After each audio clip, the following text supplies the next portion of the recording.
Assalamualaikum warahmatullahi wabarakatuh. Selamat datang, salam kenal dan kembali berjumpa dengan saya Pak B. Pada kesempatan kali ini kita akan belajar bersama tentang siklus akuntansi perusahaan jasa, mulai dari penyusunan jurnal umum, buku besar pembantu, daftar saldo, neraca saldo, jurnal penyesuaian, neraca lajur, laporan laba rugi, laporan perubahan modal, neraca, arus kas, dan jurnal penutup. Sebagai contoh, saya membuat suatu perusahaan di bidang kecantikan dengan nama Salon Indah, di mana perusahaan ini memiliki 4 orang karyawan dan menempati gedung yang disewa sebagai tempat usahanya. Sebagai referensi, saya mengadopsi dan memodifikasi dari soal UKK Akuntansi tahun 2019 paket 1, dengan harapan sebagai bahan berlatih saya secara pribadi dan mungkin juga bermanfaat bagi orang lain. Untuk lembar kasus dan lembar kerja dapat di-download di kolom deskripsi. Dengan segala keterbatasan yang saya miliki, mohon dukungan, kritik, dan saran dari teman-teman demi kemajuan kita bersama. Untuk mengawali sesi yang pertama tentang jurnal umum, kita awali dengan basmalah. Bismillahirrahmanirrahim.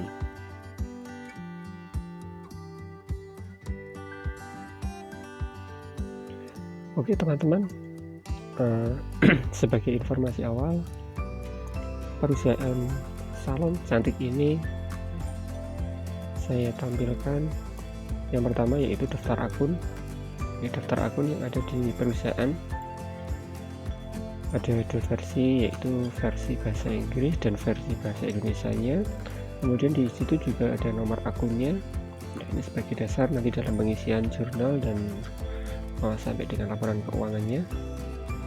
Kemudian informasi yang kedua yaitu neraca saldo per 30 Desember 2020 yang akan kita jadikan sebagai saldo awal pada bulan Desember 2020, mulai dari cash in bank sampai dengan nanti bank service charge. Kemudian yang ketiga yaitu daftar customer dan suppliernya. Daftar customernya ada 3, yaitu Nyonya Riana, Nyonya Rindiani, dan Hotel Prasasti. Kemudian suppliernya ada PT Klakon, PT Marina, dan PT Mitra Sentosa. Ya, nanti kita perhatikan nomor faktur dan saldonya, Kemudian yang keempat yaitu dokumen transaksinya. Perlu diperhatikan juga sebelum kita membuat jurnal umum, perlu kita identifikasi terlebih dahulu masing-masing transaksi. Ya. Misalnya transaksi yang pertama pembayaran gaji pegawai bulan November 2020. Ini bulan laporan bulan Desember, sedangkan yang perlu dicatat itu bulan November. Berarti di sini ada utang, ya, ada utang gaji atau gaji yang belum dibayarkan dan sebagainya. Nanti perlu diidentifikasi. Kemudian yang selanjutnya yaitu data penyesuaian, ya, data penyesuaian. Kemudian tugasnya membuat jurnal umum sampai dengan jurnal penutup. Kemudian sebagai tambahan untuk pengelolaan kas dibagi menjadi 2. Untuk transaksi tunai sampai dengan 1 juta itu menggunakan petty cash atau kas kecil, sedangkan transaksi tunai baik itu penerimaan atau pengeluaran di atas 1 juta menggunakan cash in bank. Itu ya teman-teman ya. Oke, langsung saja kita coba masukkan ke dalam transaksinya atau ke dalam jurnal umumnya. Kita lihat yang pertama tadi 1 Desember 2020. Masukkan tanggalnya.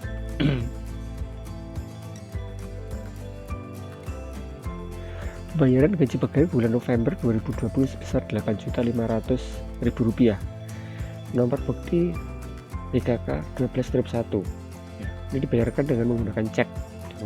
Berarti ini transaksi tunai. Ya, transaksi tunai nominalnya 8.500.000. Kemudian di sini pembayaran gaji pegawai bulan November. Berarti ini ada utang ya, ada utang gaji. Oke, evidence numbernya atau bukti transaksinya BKK 12, kemudian deskripsinya, debitnya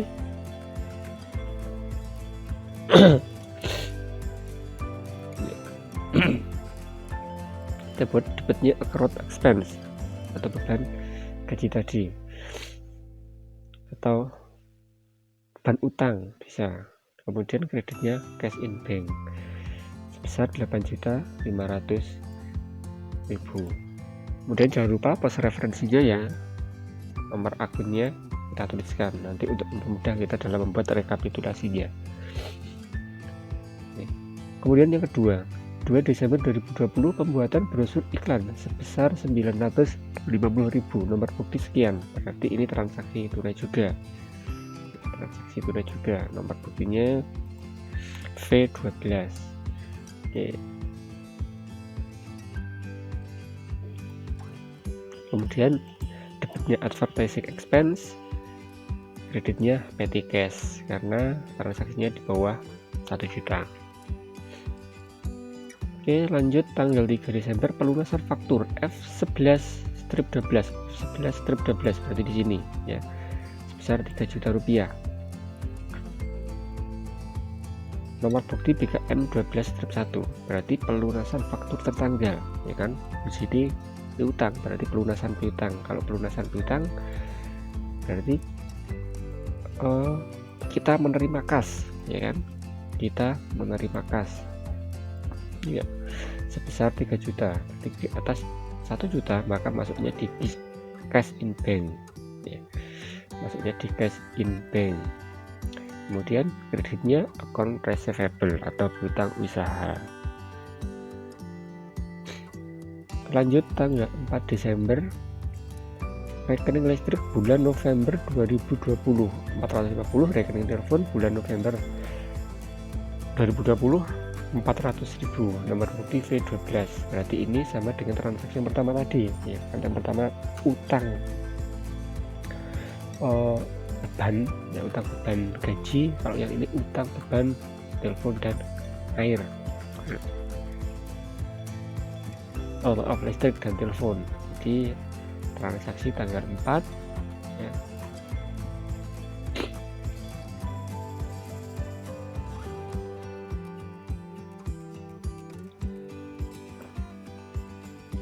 Oke, maaf ini tadi keterangannya belum saya tuliskan ya. Transaksi tanggal 4 di sini berarti accrued expense ya, kemudian kreditnya petty cash karena di sini nominalnya hanya sebesar 850.000. Oke. Lanjut tanggal 6 Desember diterima biaya jasa rias pengantin dari Nyonya Rindiani 8 juta, nomor faktur nomor sekian-sekian ya, nomor faktur berarti ini transaksi secara kredit ya, karena di sini ada fakturnya, di sini ada keterangan faktur ya, berarti di sini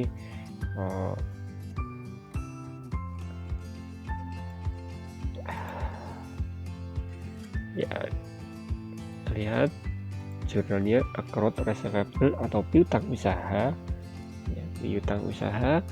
Kemudian kreditnya pendapatan jasa atau fixed income. Darinya siapa? Nah, ini kita selama di sini informasinya jelas, ini bisa kita tuliskan keterangannya ya, nanti untuk mempermudah dalam kita membuat atau memposting ke dalam buku besar pembantunya. Oke, jadi piutang usaha dapat, kreditnya pendapatan. Lanjut tanggal 6 yang kedua ya, tanggal 6 yang kedua pelunasan faktur C15234 PT Kelakon. Kita lihat ya, PT Kelakon berarti di sini masuk ke utang ya, utang perusahaan tertanggal 23 November 2020 ya, ini yang ada di sini ya, ada di sini. Nomor buktinya BKK strip 2 tanggal 6. Oke. Kemudian jurnalnya apa? Kalau misalnya di situ pelunasan hutang, berarti account payable debitnya atau utang usaha. Kreditnya cash in bank karena nominalnya di sini 3 juta rupiah ya. Jadi debitnya account payable atau utang usaha, kreditnya cash in bank ya, sebesar 3 juta. Ini kita beri keterangan PT kelakon. Kemudian kita lanjut tanggal 9 ya. Dari tanggal 9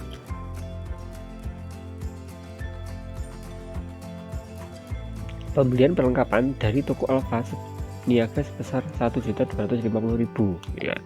Jadi transaksi tunai ya, transaksi tunai berarti debitnya suplis ya atau perlengkapan, kemudian kreditnya cash in bank sebesar 1.250.000. Oke, kemudian lanjut tanggal 9 yang kedua, pelunasan faktur F1289 tertanggal 20 November dari PT Marina Jakarta sebesar 2 juta. Oke, kita lihat di sini ada PT Marina, masuknya ke utang. Ya, masuknya ke utang. Berarti sama seperti yang tanggal 6 tadi. Tanggal 6 tadi. Ya. Jadi debitnya account payable, kreditnya cash in bank. Account payable, kreditnya cash in bank besar 2 juta rupiah. Oke, kita beri keterangan ya PT Marina. Lanjut tanggal 10 Desember 2020 ya.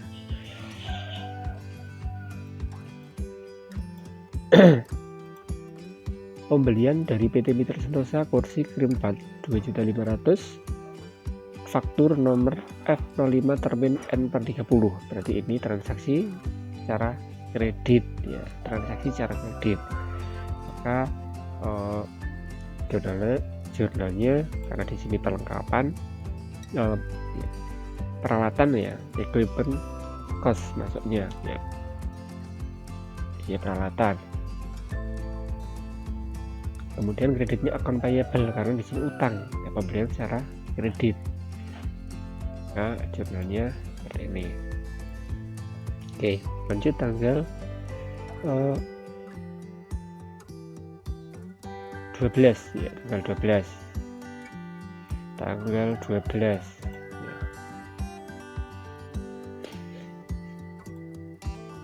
Diterima pelunasan faktur F12-1 tanggal 6 Desember 2020 dari Nyonya Rindani sebesar 8 juta ya. Kita transaksi tanggal 2 ini tanggal 2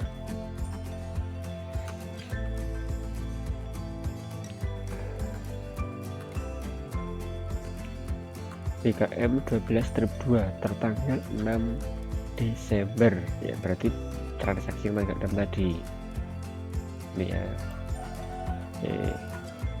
Jadi pembayaran piutang ya, pelunasan piutang tanggal 12.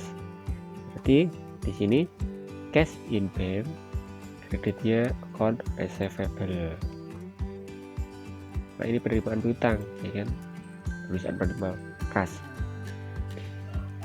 Kemudian tanggal 12 Desember 2020 14 Desember 2020 pelunasan faktur F1125 tertanggal 29 November 2020.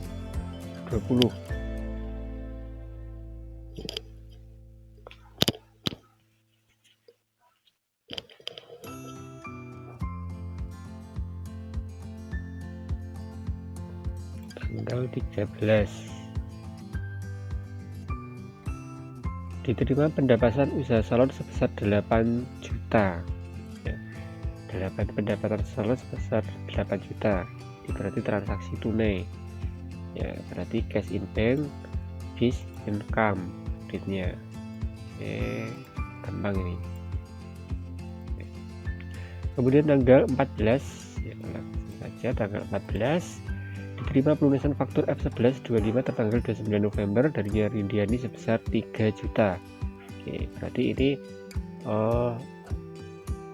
pelunasan piutang ya, pelunasan piutang. Jadi di sini sebesarnya 3 juta, berarti cash in bank ya, cash in bank account receivable. Oke. Kemudian lanjut tanggal 17 ya, di tanggal 17 revenue-nya Indah sebesar 1 juta, nomor F12-4 tanggal 17 tanggal 17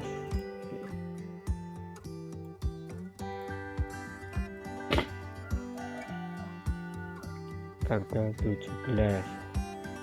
Perlu diperhatikan di sini untuk pengambilan pribadi Nyonya Indah itu sudah ada rekeningnya tersendiri ya, sudah ada yaitu namanya Indah Drawing ya, Indah Drawing.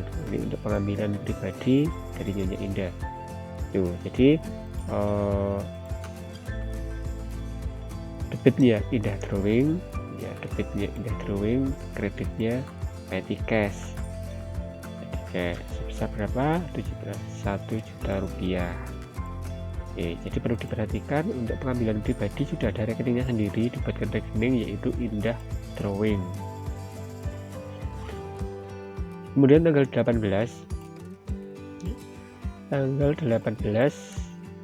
lihat penjualan jasa kepada Hotel Kartika senilai 4.500.000. 4.500.000, maaf, bukan Hotel Kartika ya, tapi Hotel Prasasti ya, Hotel Prasasti ini nanti saja, Prasasti, Hotel Prasasti ya. Di sini penjualan jasa faktur, berarti di sini ada piutang ya, ada piutang, berarti di sini akun receivable, kemudian kreditnya fixed income ya, akun receivable fixed income, atau piutang usaha, kreditnya pendapatan jasa atau penjual kepada Hotel Prasasti. Lanjut tanggal 20 pembayaran piutang kepada sebesar 5 juta yang telah dihapuskan dalam bulan Oktober. Berarti ini piutangnya sudah lama ya, sudah dihapus bukukan ya, dianggap sebagai harta karunnya, sudah dihapuskan, bisa dibayarkan sebesar 50%-nya. Berarti ini total piutangnya ada 10 juta, dibayarkan 50%, berarti 5 juta ya. Tuh, berarti masuk ke cash in bank karena di sini totalnya ada 5 juta. Kemudian kreditnya allowed for the full debt ya. Oke.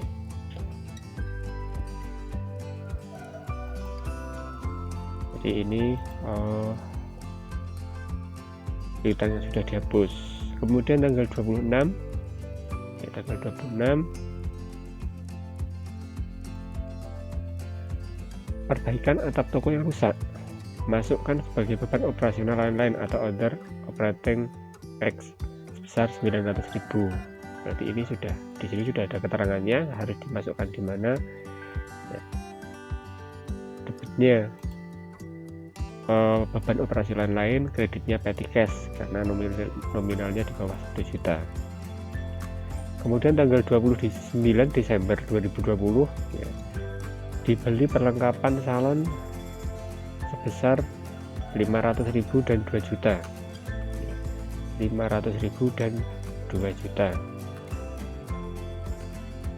Maka masuknya ke dalam debitnya suplis ya.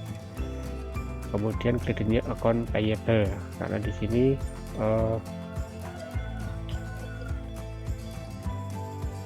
transaksi secara kredit, ada keterangan faktur nomor G11. Oke. Kemudian yang terakhir ya, pembayaran angsuran bulanan pinjaman jangka panjang dan dari Bank Permata ditambah bunga pinjaman.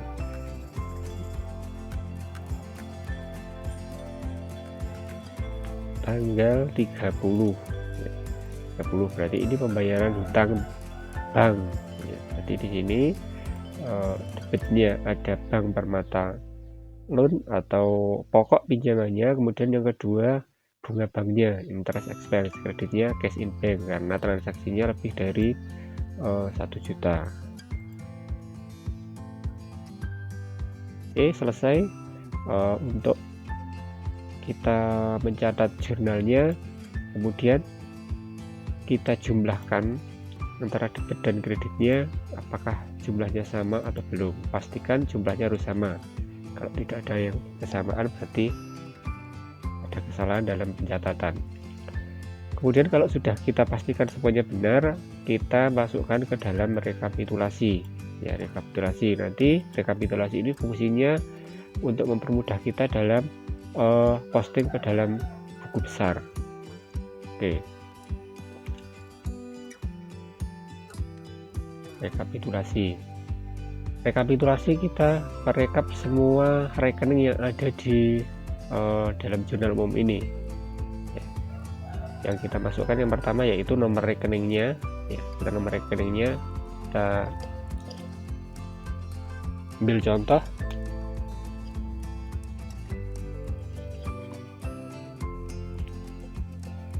Kita ambil contoh yang pertama cash in bank ya. Cash in bank biasanya ini dilakukan, dicatat dengan nomor rekening yang paling kecil dulu. Misalnya di sini cash in bank nomor rekeningnya 1/1100 ya. Ini cash in bank. Kita beri tanda. Jadi masing-masing kita pisahkan. Cash in bank yang posisi debit kita hitung dulu, baru kemudian cash in bank yang di posisi kredit. Tuh.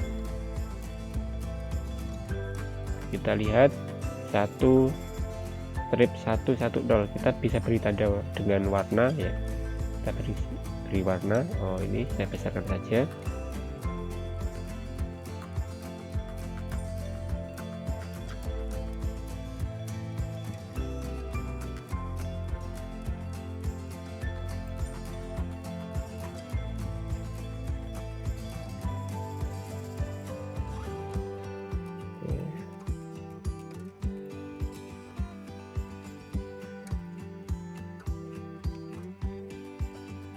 Cash in bank kita beri warna, misalnya warna kuning. Jadi nanti yang cash in bank posisi di debit ya, posisi di debit kita rekap di cash in bank debit ya. Kemudian ada lagi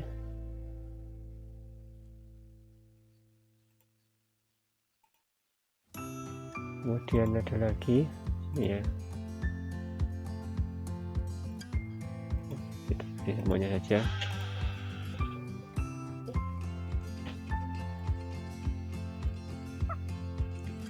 Kemudian 3 juta, kemudian 5 juta. Oke, selesai untuk yang ada di posisi debit ya. Nomor rekeningnya 1/110. Kemudian jumlahnya dari semua yang kita kasih warna yang posisi di debit kita jumlahkan, nanti akan ketemu 27 juta. Nah, ini kita ambilkan dari yang ada posisi di debit. Kemudian yang posisi di kredit ada gak ya, cash in bank yang ada di posisi debit? Ternyata ada. Kita beri warna lain ya, warna hijau misalnya. Cash in bank yang ada di kredit kita kasih warna hijau. Cash in bank 1, kemudian maaf kuning saja ya biar sama dengan yang di kredit. Kuning 1, kemudian ada lagi 2. Oke. Kemudian 2 juta in bank, kemudian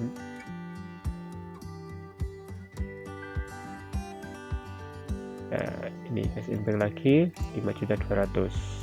Oke, kita beri warna, kemudian kita masukkan, kita jumlah, kita masukkan di kolom kredit ya, kita masukkan di kolom kredit. Nah, sini besar 19.950.000. Oke.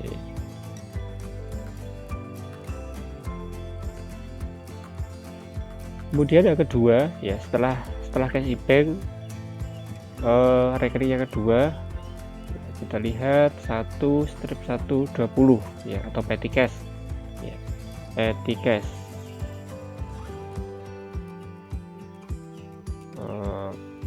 Petty cash kita lihat berapa rekening yang kedua, petty cash.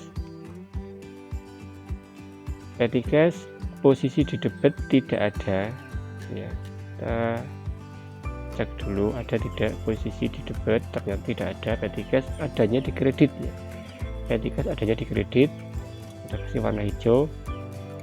Petty cash 1, kemudian ada 2 petty cash lagi. Oh, ternyata cash bank tadi ada, tinggalan 1 ya. Petty cash 2, kemudian ada lagi. Oke, petty cash ada lagi. Oke, selesai petty cashnya ya, petty cash selesai. Lihat di sini petty cash 1/120 ya, posisinya di kredit semua, posisinya di kredit semua, totalnya 3.700.000. Oke, selesai. Kemudian setelah petty cash kita lihat rekening selanjutnya, yaitu 1/1300 atau account receivable atau piutang usaha ya. Piutang usaha di debit ya, kita lihat account receivable, posisi debit ada atau tidak, ternyata ada di sini ya. Kita pilih warna lain, misalnya warna merah. Kemudian kita lihat lagi account receivable ada tidak yang posisi di debit, ternyata tidak ada, hanya ada 1 ya, hanya ada 1, 8 juta. Oh, ternyata ada, mana account receivable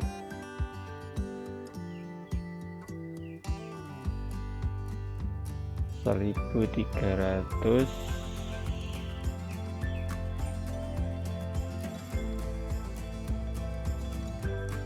Oh, di sini ada ya, ada 4.500.000 ditambah 8 juta ya, 12.500.000. Oke, kemudian yang posisi kredit ya, di posisi kredit account receivable ada nih ya, 3 juta. Kemudian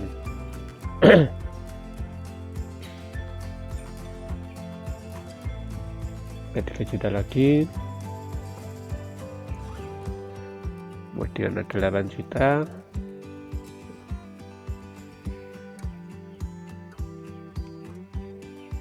Oke, 1.130 ya, 1.130 ya, totalnya ada 14 juta. Kemudian setelah ini kita lanjutkan akun yang ketiga ya, akun yang ketiga 1150 itu apa ya, suplis atau persediaan ya, persediaan. Kita lihat posisi yang ada di debit, ini ada 1.200.000, kita kasih warna lain, misalnya biru ya. Kemudian ada lagi ya, suplis ada 2 sepertinya ya, di sini 2 juta. Oke, suplis totalnya 3.250.000. Posisi di kredit agar ada suplisnya. Suplis sepertinya tidak ada di posisi kredit ya. Oke, ini kita lanjutkan merekap seperti ini sampai dengan semua akunnya masuk ke sini ya, semua akun masuk ya. Pastikan semua akun masuk ya, pastikan semua masuk akun masuk. Nanti kita beri warna sampai semua di sini tidak ada yang kosong ya, tidak ada yang kosong, semua masuk ke dalam rekapitulasi. Dan pastikan jumlah debit kredit yang ada di jurnal umum dengan yang ada di rekapitulasi itu sama ya. Pastikan yang ada di sini dengan yang sini harus sama. Kemudian yang di sini sama yang di sini juga harus sama. Itu teman-teman cara posting ke dalam cara mencatat transaksi ke dalam jurnal umum, kemudian kita buat rekapitulasinya. Tuh. Jadi sangat mudah kan? Yang penting kita teliti, kemudian kita identifikasi dulu transaksi itu transaksi secara tunai atau kredit. Demikian yang bisa saya sampaikan. Jika kurang lebihnya mohon maaf ya, mohon dukungan, koreksi, kritik, dan saran dari teman-teman semua demi kemajuan akuntansi bagi kita semua. Terima kasih. Assalamualaikum warahmatullahi wabarakatuh.